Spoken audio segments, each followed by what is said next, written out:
Bonsoir. On a changé de lieu de confinement. C'est le retour dans la Shala Jyotir. Donc, on va réutiliser la salle pour divers usages. Ça va devenir aussi un bureau. Alors, il risque d'y avoir un peu plus de bruit que dans la maison à la campagne chez mon papa. Et je vous propose donc pour la vidéo d'aujourd'hui de vous guider dans une posture fondamentale, je dirais même la posture fondamentale du yoga et de la vie en général, Shavasana, la posture du cadavre ou la posture du corps inerte. Je viens juste de prendre un cours de yoga avec un ami sur internet. Je vais reprendre les cours la semaine prochaine, c'est la bonne nouvelle aussi. Ce sera des cours virtuels par Zoom ou par Skype. Et je viens de me rendre compte à quel point Shavasana est une posture importante, fondamentale. Puis c'est ma posture préférée aussi. Donc je vais vous inviter à la pratiquer sous les instructions. Donc, pas ou peu de choses à regarder, rien à regarder d'ailleurs, seulement à vous laisser porter le temps de votre pratique. Couché sur votre tapis de préférence de yoga ou sur un tapis dans votre salon. Donc, couché sur le dos. Vous allez prendre le temps de laisser votre corps se relâcher du mieux qu'il peut le faire seul, sans avoir besoin de mentalement le relâcher. Vous allez prendre également le temps d'observer les tensions que vous pouvez ressentir en vous couchant et d'observer également de quelle manière est-ce que vous vous couchez naturellement, intuitivement. La posture de Shavasana, idéalement, se pratique les pieds légèrement écartés l'un de l'autre, à la largeur des hanches ou un peu plus selon votre guise, pas trop écartés non plus. Les bras le long du corps, posés, les ouvertures des coudes vers le ciel et les mains vers le ciel. Cependant, si la posture des bras n'est pas confortable, je vous invite éventuellement à poser les mains au niveau de votre ventre en laissant les coudes retomber, cependant en essayant d'éviter de trop appuyer sur les coudes. Donc idéalement, la posture se pratique de cette manière, les bras et les mains ouvertes vers le ciel. Une fois que vous êtes dans cette posture, observez si les différentes courbures de votre colonne vertébrale ne sont pas en train de vous gêner pour vous relâcher. Pour ce faire, plusieurs solutions. La première, celle d'utiliser un léger balancement de gauche à droite, replier les genoux, rapprocher les genoux de la poitrine, attraper gentiment les tibias avec les mains et à l'aide d'un mouvement très doux, un mouvement qui tourne à peine. Vous n'avez pas besoin de faire d'amples mouvements sur le côté comme ça, vous avez juste besoin de faire de tout petits mouvements sur le côté. Vous cherchez à rapprocher les reins, la cambrure du sol, à poser le bas de la colonne vertébrale contre le sol. Ça fait un petit massage et pour les personnes avec une forte cambrure, c'est quelque chose d'assez agréable à pratiquer pour relâcher un petit peu le bas du dos. Idem au niveau des épaules, prenez le temps de sortir légèrement vos épaules vers le haut, vers le plafond, de manière à pouvoir relâcher ensuite les omoplates contre le sol. De là, à l'aide d'une inspiration, si vous avez les genoux levés, reposez les pieds au sol, l'un après l'autre, puis étirez une jambe, puis l'autre. Normalement, votre cambrure reprend et décolle légèrement du sol.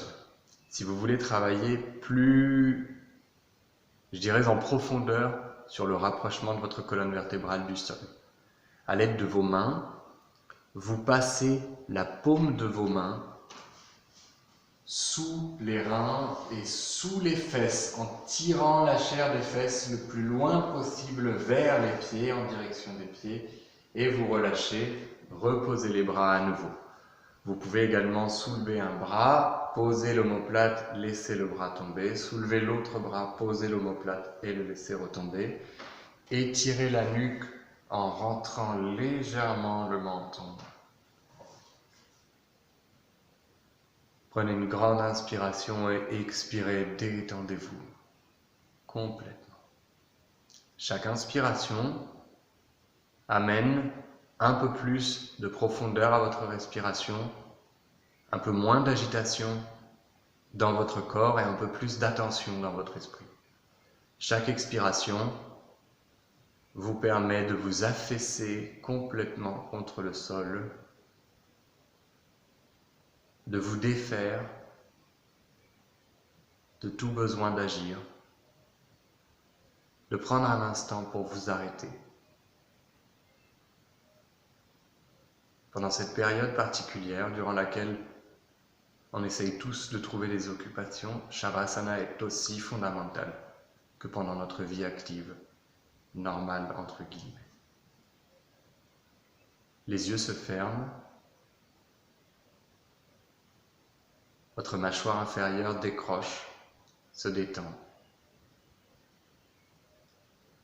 La langue prend toute sa place dans la bouche. Les pommettes, les joues se détendent. Les yeux cessent tout mouvement et tombent à l'intérieur des cavités oculaires, comme deux grosses pierres à l'intérieur d'une mare.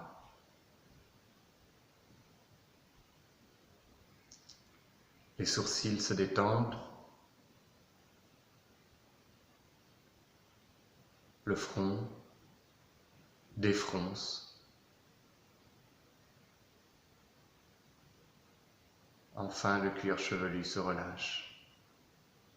Tout votre visage, à l'image de votre corps, est complètement détendu, relâché.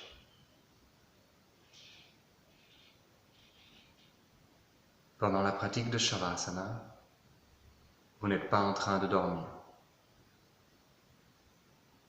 Votre attention est portée, même sur l'état de sommeil léger ou d'ondes alpha dans lequel vous rentrez.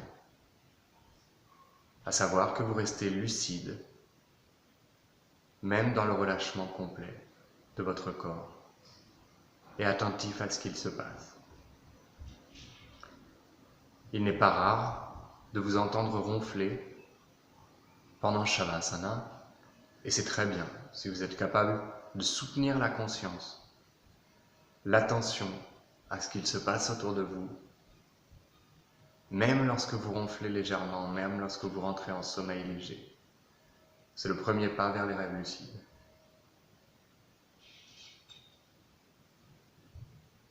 Vous prenez le temps, pendant Shavasana, de profiter d'un espace d'arrêt,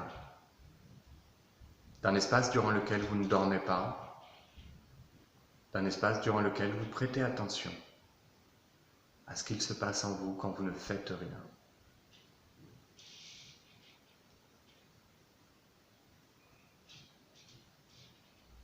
Vous accompagnez dans Shavasana un mantra pour le Seigneur au visage blanc, l'incarnation de la compassion.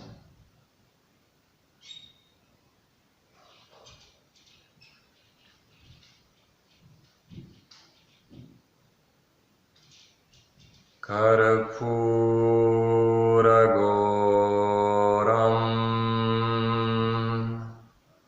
Karunavataram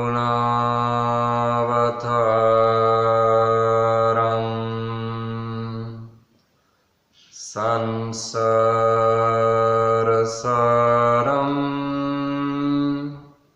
Bhujagendaraharam Sada Vasantam Hridayaravinde Bhavam Bhavani Sahitam Namami Karpura Gauram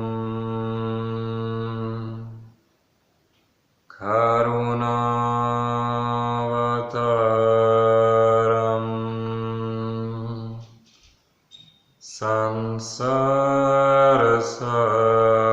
Sansarasaram Bhujagendaraharam Sada Vasantam Hridayaravinde Bhavam Bhavani Sahitam Namami Karpura Gauram Karunavataram Sansarasaram Bhujagendaraharam Sada Vasantam Hridayaravinde Bhavam Bhavani Sahitam Namami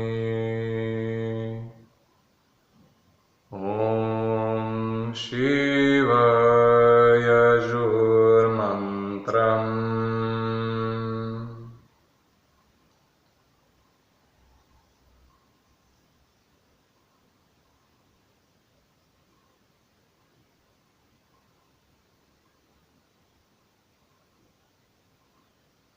Tout doucement, à l'aide d'une inspiration un tout petit peu plus poussée, vous ramenez votre conscience à l'intérieur du corps. Ressentez à nouveau toutes les parties qui sont en contact avec le sol. Ressentez vos articulations, vos mains, vos pieds, votre visage détendu, relâché.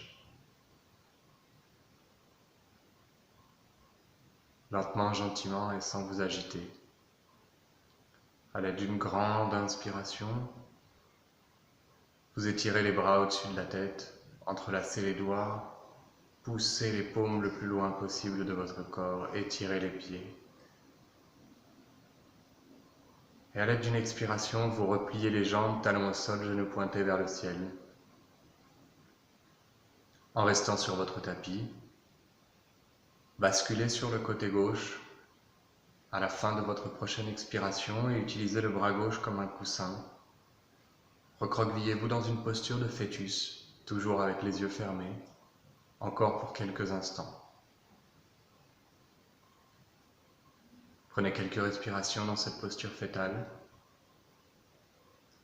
Et à l'aide de votre main droite, prenez appui sur le sol. Rasseyez-vous dans la posture qui vous est confortable, les jambes croisées, les jambes étirées devant vous, ou en lotus si vous êtes à l'aise avec cette posture. À la fin de Shavasana, prenez un instant assis, les yeux fermés, pour retrouver une posture érigée. Je vous invite à poser les mains l'une contre l'autre et à vous concentrer sur un sentiment de gratitude, de reconnaissance et de remerciement. pour ce qui est et non pas ce que vous souhaiteriez, pour les choses telles qu'elles sont et ce que nous vivons, pour la chance de pouvoir pratiquer le yoga, la méditation, l'introspection.